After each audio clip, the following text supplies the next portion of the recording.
Olá pessoal, estou aqui para mais uma aula de Biologia e o assunto da aula de hoje é sobre o sistema nervoso. Nós vamos conversar sobre o sistema nervoso dos animais, principalmente o nosso sistema nervoso. Um sistema que coordena, que recebe as informações, que transmite as respostas e que controla várias atividades do corpo de um animal. Então nós vamos começar falando um pouquinho do sistema nervoso de um animal bem simples, dos coelenterados. Então observe agora o sistema nervoso nas hidras. Então nas hidras, como vocês estão observando aí, um animal muito simples, nós temos um sistema nervoso em forma de rede, um sistema nervoso difuso. Nos animais vertebrados, no nosso caso, por exemplo, como vocês estão observando, o nosso sistema nervoso ele é dorsal. Então nós temos lá o encéfalo e a medula espinhal, como vocês estão observando, controlando todas as nossas atividades, os nossos órgãos, os nossos tecidos e as nossas células também. O sistema nervoso no homem, assim como também nos vertebrados, ele é dorsal e o encéfalo, por exemplo, ele é protegido pela caixa craniana. Assim como a medula espinhal, ela é protegida pela coluna vertebral, para não afetar a transmissão das informações do sistema nervoso para os órgãos e para os tecidos. Agora, esse controle realizado pelo sistema nervoso é muito importante e é necessária a presença de uma célula especializada nesse controle. A célula é o neurônio. Então vamos conhecer um pouquinho mais sobre essa célula neural. Então nós temos aí a estrutura de um neurônio. A primeira região observada são os dendritos, região de ramificação dos neurônios. Em seguida, nós temos o núcleo da célula e o corpo celular. Agora, a fibra nervosa, que é o axônio. Essa fibra nervosa é protegida pela bainha de mielina, bainha de gordura.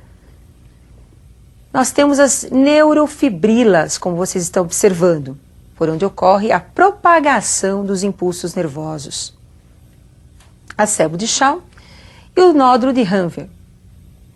Essas células altamente especializadas, como os neurônios, têm uma função muito importante, que é receber as informações, mandar essas informações para o sistema nervoso e o sistema nervoso mandar a resposta para um órgão, ou para um tecido, ou para um músculo. E você já deve ter passado por várias situações em que essas células controlaram muitos dos nossos fenômenos e de reações no nosso organismo. Muitas vezes encostamos, por exemplo, na ponta de um cigarro e você não precisa nem pensar, você já retirou a sua mão aí do cigarro. Por quê? Isso é reflexo. É um sistema nervoso que está recebendo a informação e mandando a resposta. E nesse caso, não dá nem tempo, assim como em muitos outros casos, de você pensar em como você vai reagir a determinadas situações, porque elas acontecem rapidamente. Agora, essas informações são transmitidas de neurônio a neurônio, através de um processo conhecido como sinapse. Vamos conhecer um pouquinho como é que ocorre a sinapse entre os neurônios. Então nós temos um estímulo. Ramificação nervosa capta uma informação do meio. Essa informação gera um impulso nervoso, que é levado para um outro neurônio. O encontro entre os dois neurônios é conhecido como sinapse, sinapse neuroneural. E essas informações, percebam, são transmitidas sempre entre o axônio de um neurônio e o dendrito do outro neurônio. E com isso nós temos a transmissão do impulso nervoso. Entre os dois neurônios, como vocês estão observando, existem vesículas com acetilcolina, que é conhecida como substância ou um mediador químico na transmissão das informações entre os neurônios. As respostas rápidas do sistema nervoso nós chamamos de ato reflexo. E o conjunto das informações transmitidas ao sistema nervoso e as respostas nós chamamos de arco reflexo. E é esse conjunto que nós vamos conhecer um pouquinho mais, de um reflexo simples, como o reflexo patelar. Então observem agora o arco reflexo do nosso reflexo patelar. Então como vocês estão observando aí, representa o órgão receptor. Esse órgão está recebendo um estímulo. Esse estímulo é captado pelo tendão do joelho, através do martelinho que está golpeando aí o joelho. Recebendo esse estímulo, as terminações nervosas mandam através do neurônio sensorial a informação para a região da medula, onde nós vamos ter aí o encontro o gânglio. Observem que o gânglio é encontrado na raiz dorsal da medula, fazendo uma associação com outro neurônio, chamado de neurônio de associação. Na verdade, é uma integração entre os dois neurônios. Essa integração, não podemos esquecer que ela é conhecida como sinapse, né? O encontro aí entre os dois neurônios. Este neurônio de associação manda a resposta através da sinapse com outro neurônio, conhecido como neurônio eferente. Observem que tem a saída através da raiz dorsal da medula. Então, o estímulo recebido, ele é enviado através de um neurônio até a região medular. Poderia ser até a região do encéfalo, por exemplo. Depende da região que é excitada. Nesse caso foi o joelho, então a medula está mais próxima. Então, manda o neurônio com a informação até a medula, conhecido como neurônio sensorial aferente. O neurônio aferente, ele faz uma associação com outro neurônio, o neurônio associativo. Esse neurônio manda a resposta para um outro neurônio, conhecido como neurônio motor ou neurônio eferente. E esse neurônio leva a resposta até um outro órgão que vai executar a informação, que é o órgão efetor. Agora, muitos médicos utilizam desse movimento, desse estímulo, para demonstrar como é que andam os reflexos dos pacientes. Por quê? Porque esse estímulo e a resposta, ele é realizado em questões de segundos pelos pacientes, principalmente aqueles que estão com um reflexo muito mais aguçado, apurado. Agora vamos continuar aí o nosso exemplo. Então observem para nós finalizarmos o nosso exemplo. Então nós temos aí a informação chegando ao sistema nervoso, que é a medula, como eu já falei, e agora a resposta saindo pela região, então, ventral da medula. Essa resposta vai ser levada pelo neurônio motor, também conhecido como neurônio eferente, até o órgão efetor. E com isso nós vamos ter aí o indivíduo levantando a sua perna após o estímulo no órgão receptor aí, que no caso foram os tendões do joelho. Então, o sistema nervoso periférico é aquele que recebe as informações dos órgãos sensoriais, transmite essa informação para o sistema nervoso central e do sistema nervoso manda a resposta para os órgãos efetores, para os músculos e também para os órgãos, né? Agora, nós temos um outro sistema, que é o sistema simpático e parasimpático, controlados, então, pelo nervo vago, que é uma fibra do parasimpático, e também pelos nervos raquidianos, como nós vamos observar. Tanto o nervo vago como os nervos raquidianos, eles exercem, em relação aos órgãos, funções específicas, acelerando ou tornando moderadas suas funções, como nós vamos observar. Existem nesse sistema duas substâncias que são chamadas de mediadores químicos que controlam o funcionamento desses órgãos. E são sobre esses mediadores químicos e as suas funções que nós vamos conversar agora um pouquinho.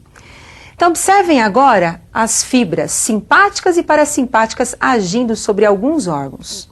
Coração. Então nós temos o nervo vago, que é controlado pelo sistema parasimpático, e o sistema simpático, o sistema nervoso autônomo, né? Então, a fibra parasimpática e a fibra simpática. Então, o sistema nervoso parasimpático, através do nervo vago, ele vai levar a informação ao coração, promovendo o que nós chamamos de bradicardia. O que significa isso? Diminuição dos batimentos cardíacos, tornando mais moderado. Pressão arterial, nesse caso, se torna mais baixa.